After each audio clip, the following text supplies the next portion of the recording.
जय श्री मात्रे नमः जय गुरुदेव जय गुरु परशुराम நமஸ்காரம் நான் கரூர்லேருந்து வல்சலா பணிக்கர் பிரசன்ன ஜோதிடர். இன்றைக்கி நம்ம குரு அதிசார பெயர்ச்சி சிம்ம ராசிக்கு எப்படி இருக்குன்னு பார்க்க போகிறோம்.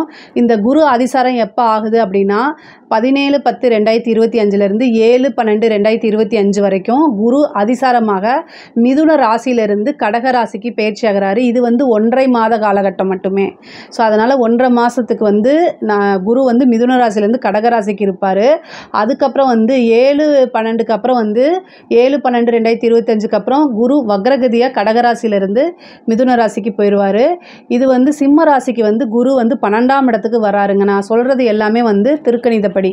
ஸோ அதனால் குரு உங்கள் ராசியை பொறுத்த வரைக்கும் சிம்ம ராசிக்கு 12ஆம் இடத்துக்கு வராரு. 12ஆம் இடத்துலேருந்து குரு எங்கே பார்க்குறாரு அப்படின்னா 4ஆம் இடத்தை பார்க்குறாரு. அதே மாதிரி 6ஆம் இடத்தை பார்க்குறாரு. அதே மாதிரி 8ஆம் இடத்தை பார்க்குறாரு. அப்போது உங்களுக்கு குரு மிகப்பெரிய லெவலில் நன்மை அப்படின்னு நான் சொல்ல மாட்டேன். 1.5 மாத காலகட்டம் ரொம்ப ரொம்ப பொறுமையாக இருக்கணும், அமைதியாக இருக்கணும், நிறுத்தி நிதானமாக இருக்கணும். இந்த சிம்ம ராசியை பொறுத்த வரைக்கும் கடந்த சில மாதங்களாக நான் இதை தான் சொல்லிகிட்டு இருக்கேன். இப்போவும் அதே தான் அழுத்தி நான் சொல்லுவேன். பொதுவாகவே குரு 12ஆம் இடத்துல இருக்கும்போது அவர் பார்க்கக்கூடிய இடங்களும் நல்லா இல்லாதபோது ரொம்ப ரொம்ப கவனமாக இருக்கணும். 12ல் இருக்கனால 4ஆம் இடத்தை பார்க்குறாரு, பதவி ஸ்தானத்தை பார்க்குறாரு. அதே மாதிரி வீடு வண்டி வாகனங்கள் வாங்கக்கூடிய அமைப்புகள், அதே மாதிரி புதுசாக பதவி கிடைக்கிறது, இந்த மாதிரி விஷயங்களுக்கெல்லாம் இது ரொம்ப நல்லதுங்க. பொருளாதாரத்தை சிம்ம ராசியை பொறுத்த வரைக்கும் பொருளாதார வாழ்க்கை சிறப்பாக தான் இருக்க போகுது. அதில் எந்தவித மாற்றமும் கிடையாது. ஆனால் ரிலேஷன்ஷிப்பை பொறுத்த வரைக்கும் ரொம்ப கவனமாக இருக்கணும். அதே மாதிரி உங்கள் உடல் ரீதியாக இருக்கக்கூடிய பிரச்சனைகளும் ரொம்ப ரொம்ப கவனமாக இருங்க. சிம்ம ராசியில் இருக்கக்கூடியவங்க ஹெல்த் கான்சியஸாக இருக்கிறது ரொம்ப ரொம்ப அவசியம். குரு எங்கே பார்த்தாலும் அதை வளர்த்து விட்ருவார். நோய் ஸ்தானத்தை பார்க்குறாரு, அதையும் வளர்த்து விட்ருவார். கடன் ரீதியாக இருக்கக்கூடிய பிரச்சனைகளை கரெக்டாக உங்களை நீங்கள் யூஸ் பண்ணிக்கிட்டிங்கன்னா கடனை அடைச்சிட முடியும். 8ஆம் இடத்தை குரு பார்க்குறதுனால குரு தேவையில்லாத அந்த மருத்துவ செலவுகள், தேவையில்லாத அவமானங்கள், இந்த மாதிரி விஷயங்களும் இருக்கும். திடீர் அதிர்ஷ்டமும் வரும். ஆனால் ஆல்ரெடி உங்களுக்கு அஷ்டம சனி போயிட்டுருக்கு. குரு அங்கே பார்க்குறதுனால அஷ்டம சனியிலேருந்து உங்களுக்கு விடுவு காலம் கொஞ்ச நாளைக்கு, சரிங்களா? பொதுவாகவே சிம்மராசிக்கு அஷ்டம சனி காலம் சொன்னேன் இல்லையா? இந்த அஷ்டம சனி காலத்திலேருந்து குருவோடைய பார்வை அந்த அஷ்டம சனியை தாக்கத்தை உண்டு பண்ணாது, தாக்கத்தை குறைச்சிரும். பொதுவாக 4ஆம் இடத்தை குரு பார்க்குறதுனால உற்பத்தி சார்ந்த தொழிலுக்கெல்லாம் ரொம்ப ரொம்ப சூப்பராக இருக்குது. அதே மாதிரி இறக்குமதி ஏற்றுமதி சார்ந்த தொழில்களுக்கெல்லாம் ஒரு நல்ல அமைப்பு. இவ்வளோ நாள் அது கஷ்டத்தில் இருந்துச்சு. இப்போ குரு பார்க்குறதுனால ஒரு நல்ல அமைப்பை கொடுத்துருவார். தொழில் ரீதியாக நல்ல மாற்றங்கள் இருக்குது. நல்ல இன்கமும் உறுதியாக உங்களுக்கு உண்டு. பொருளாதார வாழ்க்கை தொழிலை பொறுத்த வரைக்கும் ரொம்ப ரொம்ப நல்லா இருக்குது. அதே மாதிரி உத்தியோகத்தில் இருக்கவங்களுக்கு குரு 6ஆம் இடத்தை பார்க்குது. 6ஆம் இடத்தை பார்க்குறதுனால உத்தியோகத்தில் இருக்கவங்களுக்கு ரொம்ப ரொம்ப நல்ல அமைப்பு. ப்ரொமோஷன் கிடைக்கிறது, நல்ல சேலரி இன்க்ரிமெண்ட் கிடைக்கிறது, இந்த மாதிரி விஷயங்கள்லாம் இருக்குது. அதே நேரத்தில் வேலை பார்க்கக்கூடிய இடத்துல நீங்கள் உண்டு, உங்கள் வேலை உண்டு அப்படிங்கிற ஒரு விஷயத்தில் மட்டும் இருக்கணும். மற்றவங்களுக்கு போய் இந்த அட்வைஸ் பண்ணுற வேலையை விட்டுருங்க. இப்போ உங்களுக்கு ராசியில் கேது இருக்குது, அஷ்டமத்தில் சனி இருக்குது, குரு 12ல் இருக்குது. இந்த சிம்ம ராசிக்கு ரொம்ப ரொம்ப போராத காலகட்டமாக இருக்கனால நீங்கள் உண்டு, உங்கள் வேலை உண்டுன்னு வந்தால் மட்டும்தான் அது நல்லது. இல்லை அப்படின்னா ரொம்ப ரொம்ப சிரமமாக போயிடும். இது நான் அட்வைஸாக எடுத்துக்கிட்டாலும் சரி, இல்லை ஏதோ ஒரு நீங்கள் கஷ்டப்பட காலத்தில் தெய்வம் ஒரு வாக்கு சொல்லுதுன்னு நினச்சிக்கிட்டாலும் சரி. ஏன்னா வாலண்டியாக மற்றவங்களுக்கு போய் அட்வைஸ் பண்ணி நல்ல வழிக்கு அவங்கள கொண்டு வரணும்னு நீங்கள் இயற்கையாக நினைக்கக்கூடிய ஆள். ஆனால் அதுக்கு இப்போ நீங்கள் ஆளாகாதீங்க. அதுக்கு இந்த டைம் நல்லா இல்லை. நீங்கள் பொதுவாகவே மற்றவங்களுக்கு அட்வைஸ் பண்ணி உங்களோட வளர்ச்சி அடையும் போது அவங்களையும் கூட கூட்டிகிட்டு போகிறது உங்களோட இயல்பாக இருந்தாலும், இந்த காலகட்டம் நீங்கள் நல்லதே செஞ்சாலும் சரி, நல்லதே சொன்னாலும் சரி, அப்படியே ஆப்போசிட்டாக அகென்ஸ்டாக மாறும். தேவையில்லாமல் அதை நீங்கள் எடுத்துக்காதீங்க. அதனால் உங்களுக்கே ரொம்ப கஷ்டமாக இருக்கும்போது இன்னும் ஏன் சுமை அதிகமாக ஏற்படுத்துகிறீங்க அப்படின்னு நான் கேட்குறேன். அதனால் வேலை பார்க்கக்கூடிய இடத்துல நீங்கள் உண்டு, உங்கள் வேலை உண்டு அப்படின்னு போனோமா, வேலை பார்த்தோமா, வந்தோமா, ஏதாவது ஒன்று சொல்கிறாங்களா, ஓகே அப்படின்னு சொல்லிட்டு வாங்க. ஆனால் இந்த காலகட்டத்தில் உங்களை கடுப்பேற்றுறதுக்குன்னே சில பேர் வருவாங்க.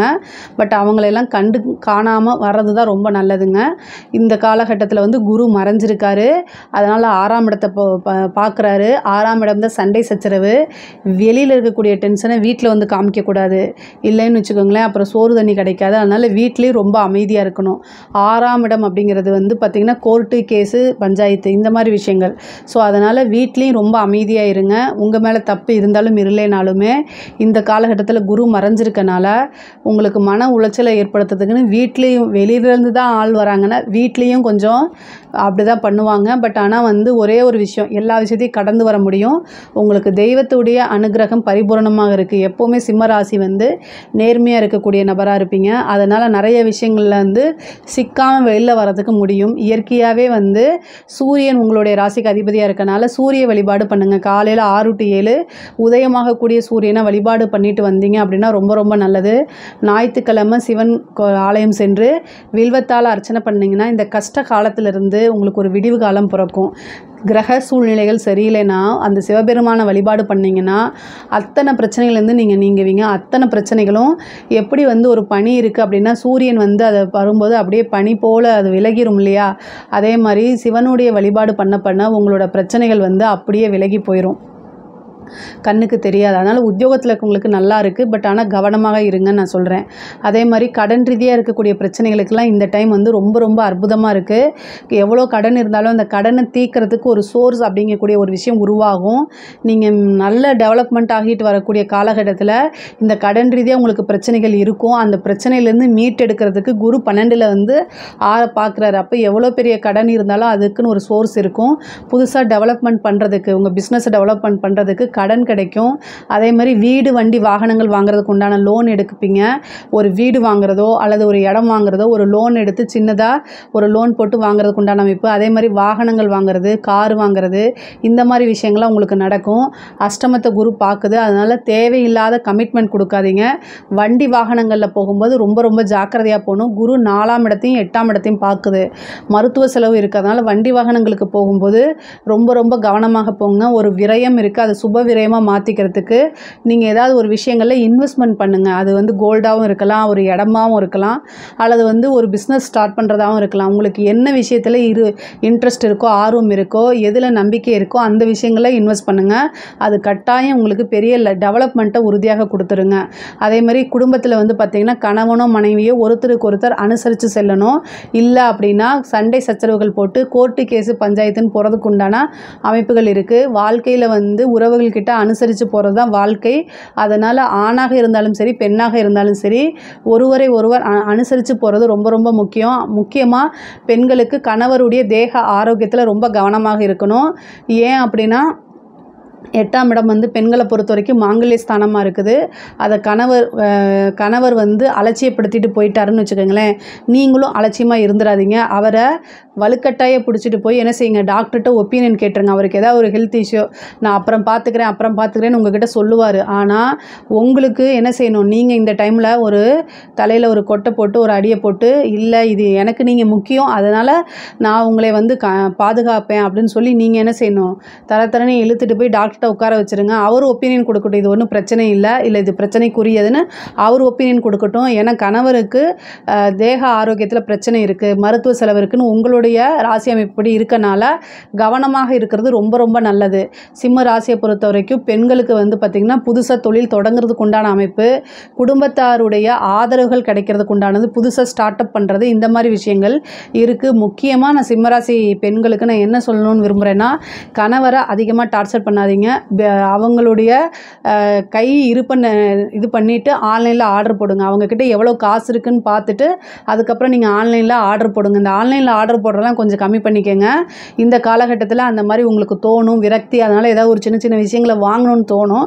பட் ஆனால் வீட்லேயும் என்ன சூழ்நிலை இருக்குது அப்படிங்கிறத புரிஞ்சு நடந்துக்கிறது ரொம்ப ரொம்ப நல்லது. பொதுவாகவே வந்து பார்த்திங்கன்னா 12ல் குரு மறைஞ்சிருக்கும் போது நிறைய விரக்திகள் ஏற்படுறதுக்கு உண்டான அமைப்புகள்லாம் இருக்குது. படிக்கக்கூடியவங்களுக்கு வந்து படிப்பை விட்டுட்டு டைவர்ட் ஆகிறதுக்கு உண்டானது, அப்படியே வந்து சோஷியல் மீடியாவுக்கு போகிறது, ஃபேஸ்புக்கு, இன்ஸ்டா, யூடியூப்பு, ஷார்ட்ஸு, இந்த மாதிரி போகிறதுக்கு உண்டான அமைப்புகள்லாம் இருக்குது. அதனால் வீட்டில் இருக்கக்கூடிய பேரண்ட்ஸு சிம்மராசியுடைய குழந்தைகளை பார்த்து அவங்கள வழிநடத்த வேண்டியது கட்டாயம். அது இல்லைன்னா நீங்கள் எதிர்பார்த்த ரிசல்ட் உங்களுக்கு வராது. குருவோடைய அனுகிரகம் இல்லாதனால ரொம்ப ரொம்ப இதாக இருக்குது. அதனால் 4ஆம் இடத்தை பார்த்துறாரு. ஆரம்ப கல்வி ஓகே, ஆனால் ஹையர் எஜுகேஷன்ஸில் நீங்கள் நினச்ச மாதிரி வர முடியாது, இல்லை நினச்ச பிளேஸ்மெண்ட்டுக்கு போக முடியாது, இதெல்லாம் இருக்குது. அதனால் பார்த்துக்கோங்க. ஆனால் அந்த கவர்மெண்ட் எக்ஸாம்ஸுக்கு ஏதாவது ட்ரை பண்ணிட்டு இருக்கீங்க அப்படின்னா சிம்மராசியில் இருக்கக்கூடியவங்களுக்குலாம் பதவி ஸ்தானத்தை வந்து குரு பார்க்கறதுனால கவர்மெண்ட் எக்ஸாம் போகிறவங்களுக்குலாம் இது சூப்பரான டைமு. இந்த டைமில் ஒரு நல்ல பதவி கிடைக்கிறதுக்கு உண்டான அமைப்புகள் இருக்குது. அதே மாதிரி அரசாங்க துறையில் இருக்கவங்களுக்குலாம் இது சூப்பரான டைமு. நல்ல ஒரு ப்ரமோஷன் கிடைக்கும், உயரிய பதவிகள் கிடைக்கும் உங்களுக்கு. அதே நேரத்தில் அஷ்டமஸ்தானத்தை பார்க்கறதுனால லஞ்ச லாவண்யங்களை ஈடுபடும் போது கவனமாக இருங்க, முடிஞ்ச அளவுக்கு தவிர்க்கிறது நல்லது. பொதுவாகவே லஞ்ச லாவண்யங்களில் வந்து உங்களுக்கு மேலே இருக்கக்கூடியவங்க ப்ரெஷர் பண்ணி நீங்கள் வாங்கினாலும் கடைசியில் நீங்கள் பனிஷ்மெண்ட் அனுபவிச்சுட்டு போயிடுவீங்க. அதனால் 1.5 மாத காலகட்டம் ரொம்ப அமைதியாகவும் பொறுமையாகவும் புத்திசாலித்தனமாகவும் நடந்துக்கிறது நல்லது. அதனால் லஞ்ச லாவண்யங்களை தவிர்க்கிறது ரொம்ப ரொம்ப நல்லது. அதே மாதிரி வந்து அரசியல் துறை சார்ந்தவங்களுக்கு இது சூப்பரான டைம்னு நான் சொல்லுவேன். குரு மறைஞ்சாலும் அரசியல்வாதிகளுக்கு இது ரொம்ப நல்ல டைமாக இருக்குது. திடீர்னு வந்து பேர் புகழ் எடுக்கிறது, நெகட்டிவாக பப்ளிசிட்டி ஆனாலும் நீங்கள் உங்களுடைய பேர் அப்படிங்கக்கூடியது அத்தனை பேத்துக்கு தெரியும். கட்சி ரீதியாகவும் வந்து பார்த்திங்கன்னா சில பொறுப்புகள்லாம் உங்களுக்கு இருக்கும், நிறைய கான்ட்ராக்ட் கிடைக்கும். கட்சி ரீதியாக நிறைய அரசியல்வாதிகளுக்கெல்லாம் நிறைய பல்வேறு இடங்கள்லேருந்து சம்பாதிக்கிறதுக்கு உண்டான அமைப்புகள்லாம் ஏற்படுத்தி கொடுப்பாங்க, கான்ட்ராக்ட் கிடைக்கிறது, இந்த மாதிரி விஷயங்கள்லாம் இருக்குது. சிம்ம ராசியை பொறுத்த வரைக்கும் பொருளாதார வாழ்க்கை ரொம்ப ரொம்ப நல்லா இருக்குங்க. அதே மாதிரி தாய்வழி சொத்துக்கள் இருந்த பிரச்சனைகள்லாம் நீங்கி தாய்வழி சொத்துக்கள் வரும். கோர்ட்டு கேஸு இந்த மாதிரி பிரச்சனைகள் இருக்குது அப்படின்னா அந்த பிரச்சனைகள்லாம் சால்வ் ஆகி நீங்கள் யார் மேலேயாவது கேஸ் போட்டிருந்தீங்கன்னா நீங்கள் தான் ஜெயிப்பீங்க. உங்கள் மேலே யாராவது கேஸ் போட்டிருந்தாலும் உங்களுக்கு ஃபேவராக மாறுறதுக்கு உண்டான அமைப்பு. அதனால் கோர்ட்டு கேஸு விஷயங்களில் உங்களுக்கு சாதகமாக வரக்கூடிய அமைப்புகள் இருக்குது. 8ஆம் இடத்தை பார்க்குறதுனால உயில் சொத்து, பினாமி சொத்து, அதாவது வாரிசு இல்லாத சொத்து, இந்த மாதிரி சொத்துக்கள்லாம் இருக்குது இல்லைங்களா, அதில் ஏதாவது ப்ராப்ளம்லாம் இருந்துச்சுன்னா அது எல்லாம் நீங்கி உங்களுக்கு வர்றதுக்கு உண்டான அமைப்பு. சில பேருக்கு திடீர்னு ஒரு அதிர்ஷ்டம், லாட்ரி, புதையல் இந்த மாதிரி கிடைக்கக்கூடிய அமைப்புகளும் இருக்குது. பொதுவாகவே சிம்ம ராசிக்கு வந்து பொருளாதார வாழ்க்கை அப்படிங்கிறது நல்லா இருக்குது. மற்றபடி இந்த தேக ஆரோக்கியத்துலேயும் இந்த ஃபேமிலி இதுலேயும் நீங்கள் ரொம்ப ரொம்ப கவனமாக இருக்கணும். இதில் ஏதாவது சந்தேகங்கள் இருக்குது அப்படின்னா கமெண்ட்ஸில் கேளுங்க, கண்டிப்பாக நான் ஆன்சர் பண்ணுறேன். நம்மளுடைய சேனலை லைக் பண்ணுங்கள், ஷேர் பண்ணுங்கள், சப்ஸ்கிரைப் பண்ணுங்கள். நன்றி, வணக்கம். கடவுள் அருள் டிவியை பார்த்தமைக்கு நன்றிகள். மேலும் இது போன்ற தகவல்களை தெரிந்து கொள்ள கடவுள் அருள் டிவியை சப்ஸ்கிரைப் செய்யுங்கள். மறக்காமல் பெல் ஐக்கானை கிளிக் செய்யுங்கள்.